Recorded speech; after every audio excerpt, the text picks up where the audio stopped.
دکتر یه راههای جدیدی رو پیشنهاد داده، ایشالله که جواب میده.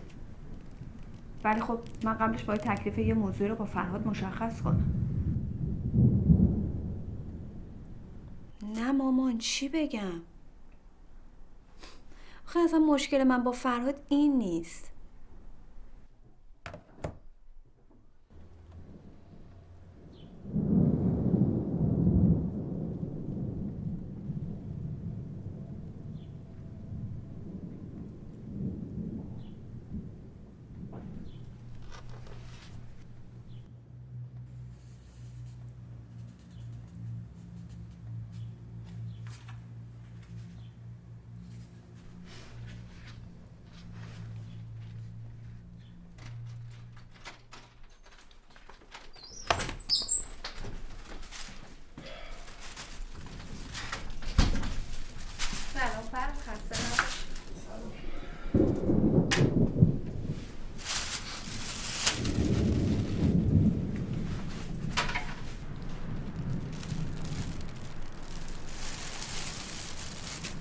چته فرهاد خسته ای؟ چه خبر؟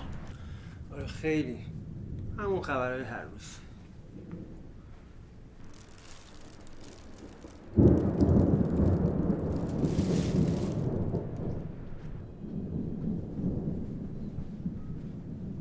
میخوای یه چیز بگم خستگیت بریزه؟ بگو.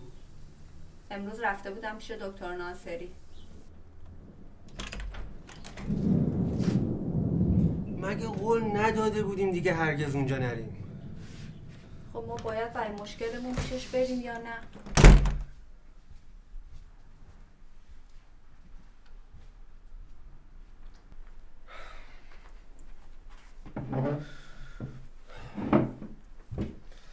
حالا چی شد دوباره رفتی اونجا؟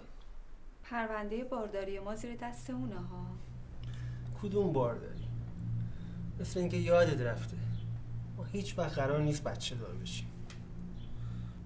کی همچین حرفی رو زده؟ همون دکتر بعد اون آزمایشا نگفت نمیشه؟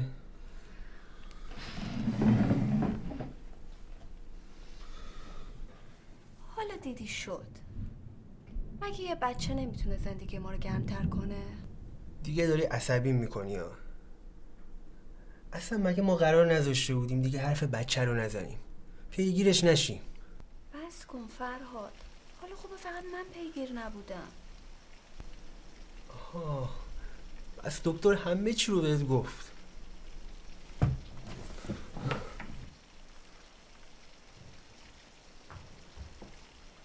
مگه من چی گفتم فرهاد؟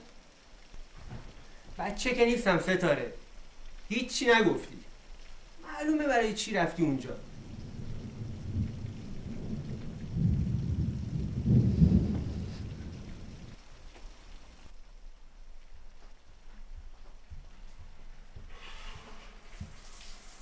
فرهاد باور کن داری اشتباه میکنی. آره، همیشه این منم که اشتباه میکنم. شما درست میگی.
اگه اشتباه میکنم بعد چرا رفتی اونجا؟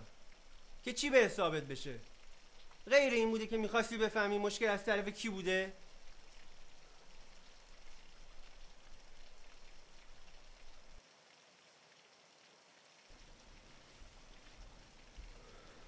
فرهاد، مشکل من با تو بچه دار شدن یا نشدنمون نیست. ما بدون بچه هم خوشبخت بودیم. اگه اینطور نبود چرا قرار گذاشتیم هیچ وقت نفهمیم مشکل از کیه؟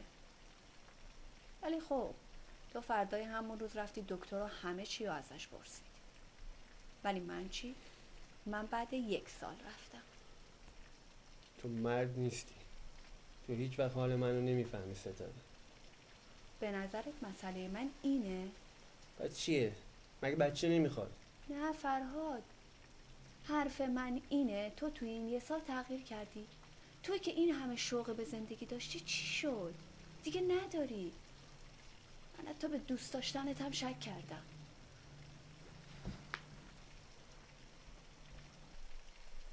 توی که اگه من کفشامو ول می‌کردم جلوی در مرتبشو می‌کردی تو کمد. الان چی شد؟ کفشای خودت هم پرت کردی. الان منظورت از این حرفا چیه؟ من همون فرهاد قبلی رو میخوام. همین.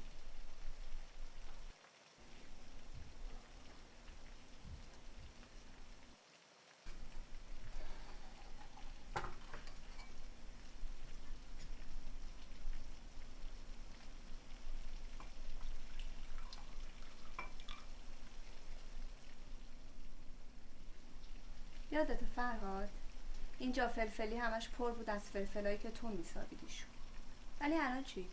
پر از فلفل بازاریه که بیشتر از فلفل بوی ماسه میده. آدم زندگیش بوی ماسه و هر گویی میخواد بده اما بوی سرکوف زدن نده.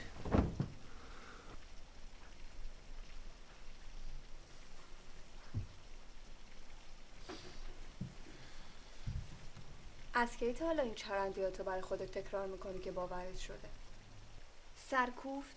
من فقط میگم ما قبلا زندگی قشنگتری داشتیم. همین. اصلا تو یادت آخرین باری که سالمون درست کردیم کی بود؟ لعنتی، قرار ما این بود هر جمعه سالمون بخوریم. یادته؟ دکتر امروز دقیقاً به چی گفت؟ گفت با جراحی 50-50. 50-50 یعنی هیچ چی دیگه. مفت. فرهاد جان، از نظر من تو هیچ مشکلی نداری. ما با هم خوشبختیم، اینو بفهم. برای بچه همیشه یه فکرایی کرد، حالا بعد با هم تصمیم میگیریم.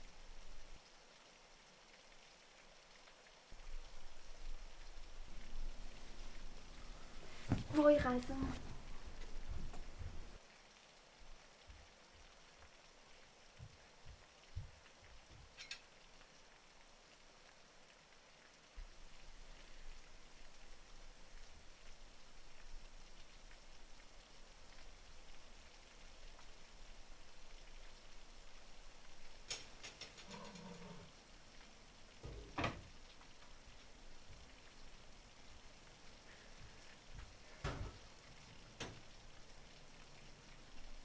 چرا خاموش کردی؟ هنوز آماده نشده. یه فکر بهتر دارم.